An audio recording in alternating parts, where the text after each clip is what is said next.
Jesus' name I pray, amen. You may be seated.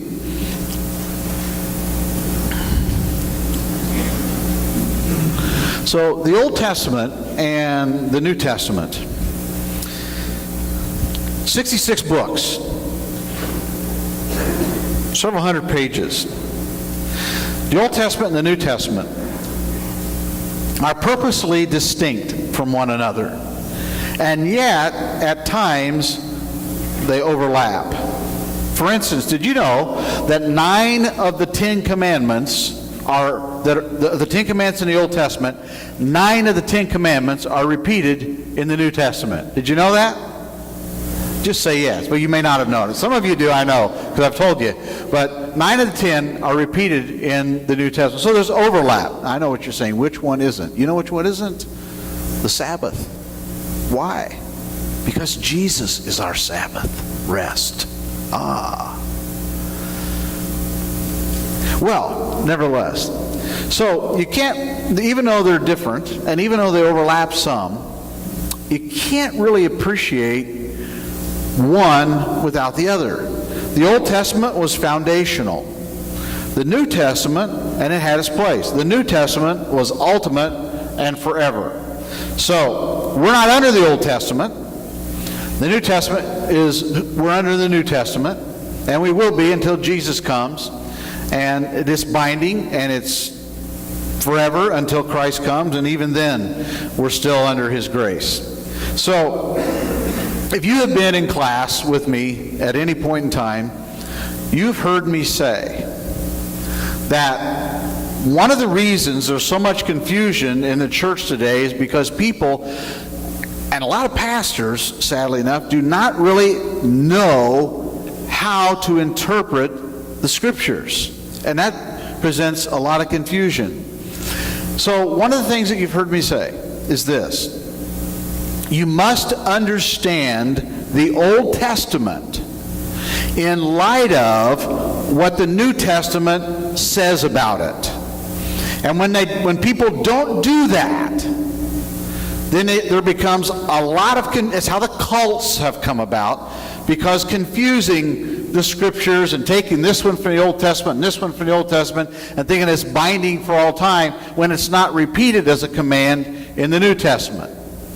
So you must understand the Old Testament through what the New Testament writers say about it. And as you heard me say last week, if a command in the Old Testament is not repeated in the New Testament, then that command is not binding.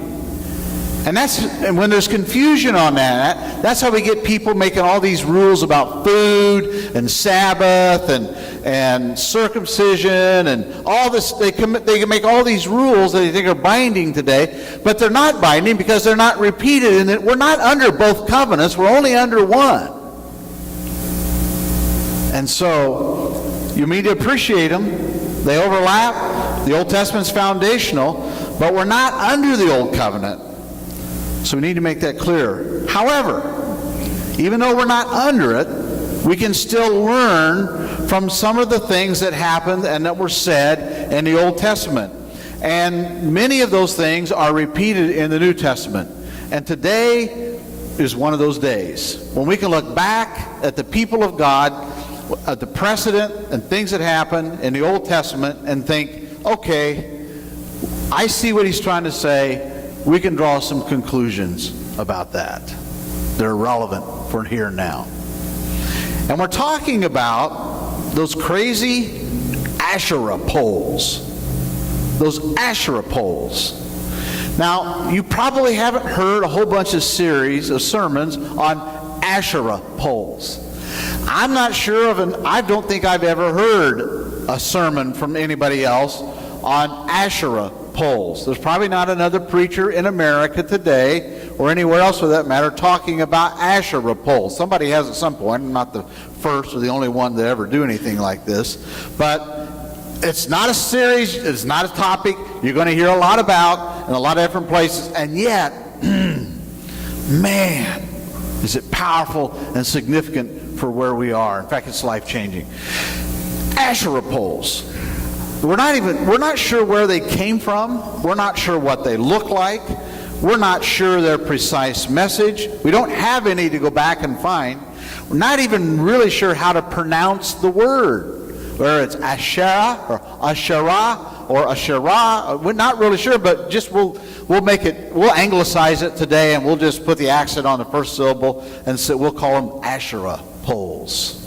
And in fact, it's so rare that when I was typing it on the computer, and the spell check kept wanting to correct me on it. Okay? No. Anyway. So, now it's not a rare thing. Asherah poles are referred to at least 22 times in the Old Testament. They plagued Israel during most of their existence in Palestine. And they're mentioned only in the Old Testament. Asherah poles are not mentioned in the New Testament. So by the time we got to the New Testament, Asherah poles evidently were not around anymore. We don't know where they're from. They obviously came from a country and a region that was foreign to the people of Israel. But yet many of the countries that had occupied Palestine before the Jews got there had utilized Asherah poles. And although we don't know what they look like, we do know that they were very offensive to the Lord. And he gave specific commands. I'm going to put some of these on the screen. He gave specific commands about the Asherah poles. The first one's in Exodus chapter 34, verse 13. He says, we tell the people once they get into the promised land, he said, now break down their altars, smash their sacred stones, and cut down their Asherah poles. He says the same thing in Deuteronomy 7:5. This is what you are to do to them. He's telling the people of Israel, once they got in the promised land, this is Moses talking, break down their altars, smash their sacred stones, cut down their Asherah poles, and burn their idols in the fire. And he says the same thing in Deuteronomy 12:3. He said, this is what you break down their altars, smash their sacred stones, and burn their Asherah poles in the fire. Cut down the idols of their gods and wipe out their names from those places. So he's pretty specific. There's other places. I said there are 22. But he gave very specific commands to cut down the Asherah poles. Pretty clear. Now he gives a warning about that in 1 Kings chapter 14, verse 5. That's a little bit later.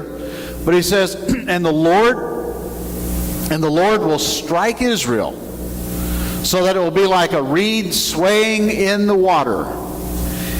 I take that personally.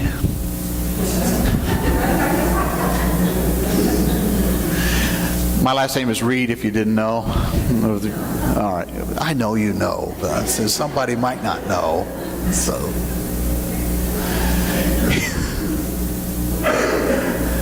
I'll say it again without commentary this time. And the Lord will strike Israel so that it will be like a reed swaying in the water.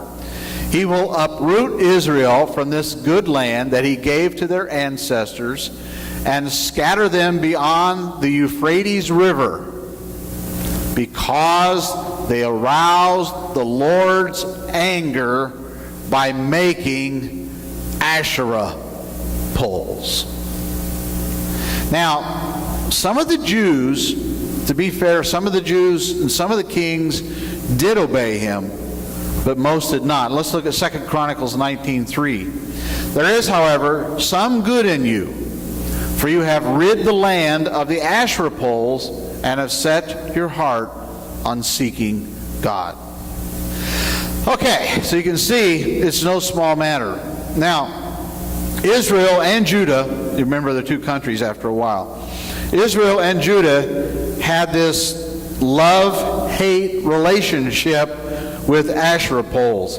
They'd build them up, and then they'd tear them down. Then they'd build them up, then they'd tear them down. And this cycle happened throughout all the period of the Old Testament. And we don't hear a whole lot about Asherah poles.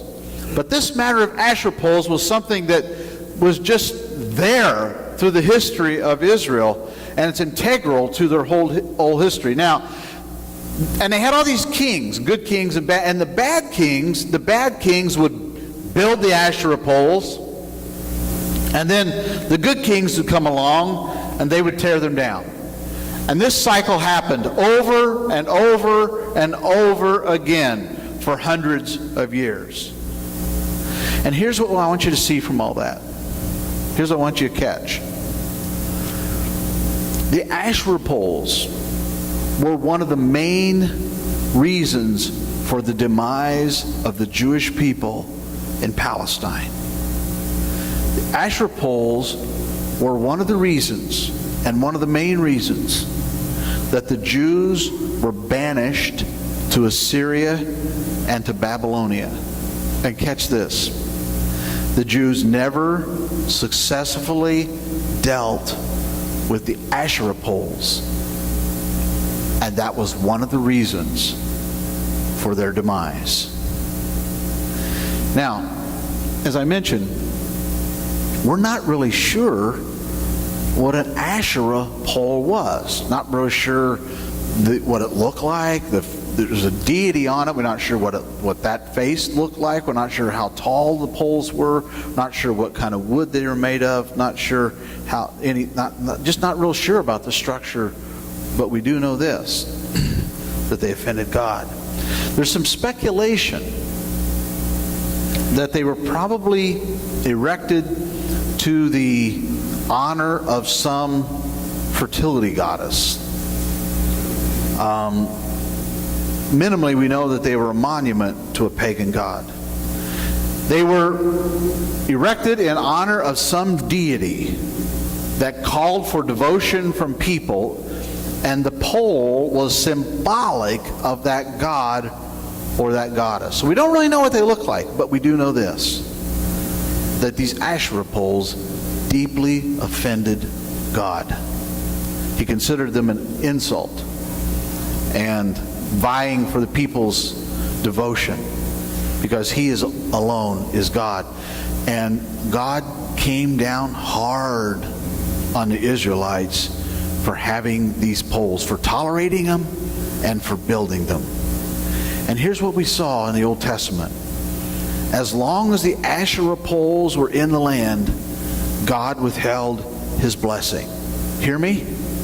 As long as Asherah poles were allowed to stand, God withheld his blessing. So when the good kings came and tore them down, that opened the door for the blessings of God to flow on his people. And then the bad kings come along and build the poles back up.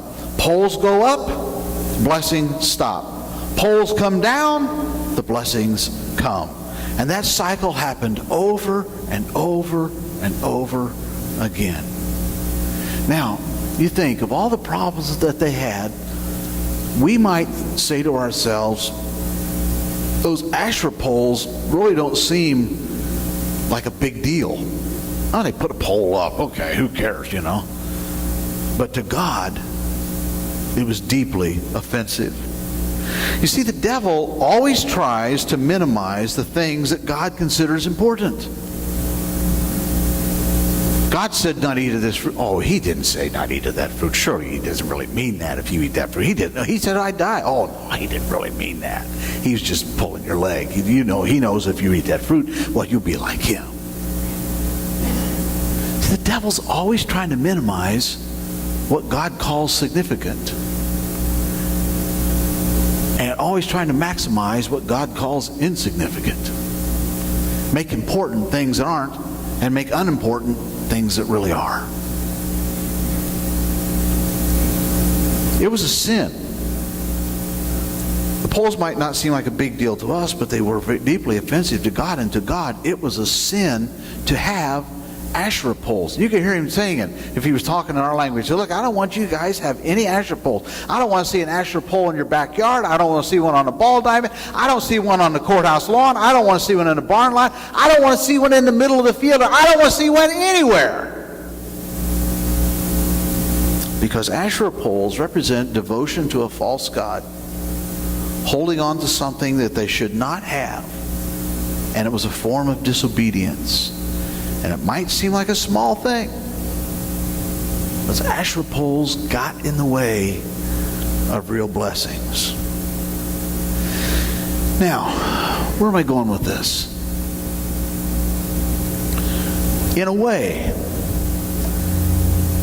there's something significant about these Asherah poles. Asherah poles are symbolic of some of the struggles that you and I might have with sin. Asherah poles are symbolic of some of the struggles that you and I might have with sin. Now, just posing a possibility here. Maybe you have an Asherah pole or two in your life. Love of money, unhealthy relationship, bad habit, an addiction. An Asherah pole for you might be a secret sin, a vice, an attitude, a habit. It a lot of times is a vestige from our old life that we never got rid of when we came to Christ, and we've just kind of held on to it and nurtured it and kept it for a long time. It's something, an Asherah pole is something that you know that you definitely need to get rid of, but you hold on to it because you want to. These little secret sins, these small things that we hold on to. Some people hold on to a sin like it's a family pet, just nurturing it and feeding it and keeping it and putting it back in the cage when they're done. Now, if you say that you don't have an Asherah pole, guess what? We just found it. If you're sitting here saying, no, my life is pristine, my life is clean, I've cleaned it all up, I don't have any secret sins, there's no struggles in my life, I've got it all together, preacher, bother somebody else because I've got it all together, guess what? We found your Asherah pole. It's called pride. And it's killing you. It'll keep you from growing. It'll get in the way of your relationship with God. You see, Asherah poles, yeah, but it's just it's a little sin. It's an attitude. It's a word that I use that I shouldn't use. It's something I might do on a computer. It's just a little thing. You know, it's just not a big thing. It's just a little thing. But it offends God. See, Asherah poles seem so innocent. It's just a pole. It's just standing there. It's just an old pole. It's just standing there. It's not doing anything. It's not taking up much real estate. It doesn't even talk. God, why are you so bothered by it? But he was. Because it was something they held on to in a form of disobedience and devotion to a false god. And Asherah poles can have devastating effects if they're allowed to fester. Devastating effects if we keep them around. You know, there's been a lot said lately about the Catholic priests and moral corruption that's come about, some of them. And it is bad. I'm not trying to minimize that or neglect that. I do want to say this though, however, you need to keep this in mind, because the media always tries to exaggerate and sensationalize everything. See, if you don't have a story, then create one.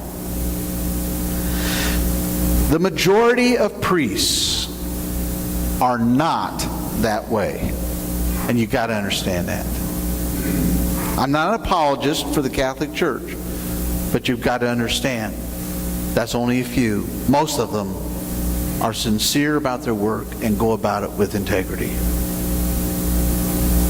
But those who did fall into that, not just using them as an example, those who did fall into that, did it start out that way? Did they just wake up one day and say, well, I think I'm going to be a pedophile? Or I think I'm going to be a homosexual today? Did it start out that way? No. It started with something small, a thought, a picture, an experiment. But it became something very big and very ugly.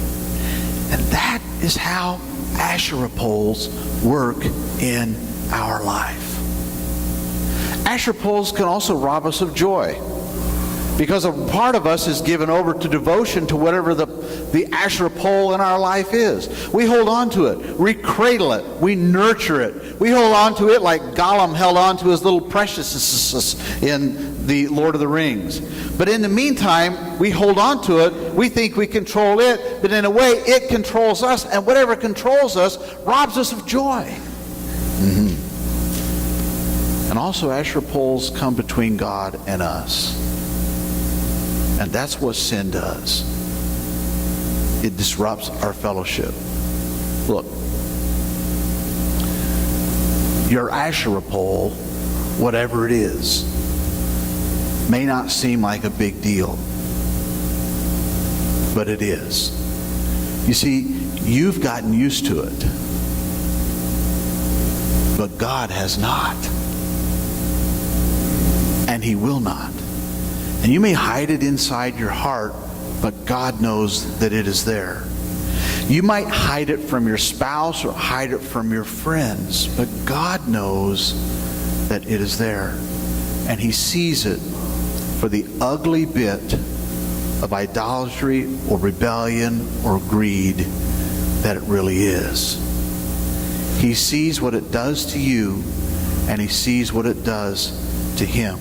Now, there's no need for us to be in denial about our Asherah pole, because God knows it is there, and it comes between Him and us. You remember the space shuttle Challenger? What brought it down? Computer problem? Nope. Pilot error? Nope. Sabotage? Nope. Terrorists? Nope. Rocket booster malfunction? Nope. O-rings. Those blasted O-rings. Those O-rings caused a disaster that took the lives of those precious people, because somebody did not detect that the ship had bad O-rings. The whole ship came down. The ship blew up, and those precious people lost their life because of O-rings. See, something small was really something very big. You know what Israel's problem was? They did not deal with the Asherah poles. They never dealt with it. They left the poles standing up way too long. They decided not to decide and just put it on the back burner. We'll deal with that some other time. It's not that big of a deal. And they just never dealt with the Asherah poles, and they robbed themselves of great blessings that God had for them. They never reached their destiny as a people because they did not deal with the Asherah poles. Isn't that amazing? I told you I'd come here to encourage you. Don't be like them. If you have an Asherah pole, cut that sucker down. Cut it down today. You know, look, you know it needs to come down, don't you? You know it's time. You know it's been hanging around for far too long, and it has robbed you of joy. It has robbed you of your service to God. It has come between you and your relationship to God. And I'm not saying that you don't have a relationship to God. I'm saying, but your relationship with God could be so much better if you just cut down the Asherah pole. So cut it down today. Don't let it stand one more day. We're going to pray. Everybody. Musicians, I want you to say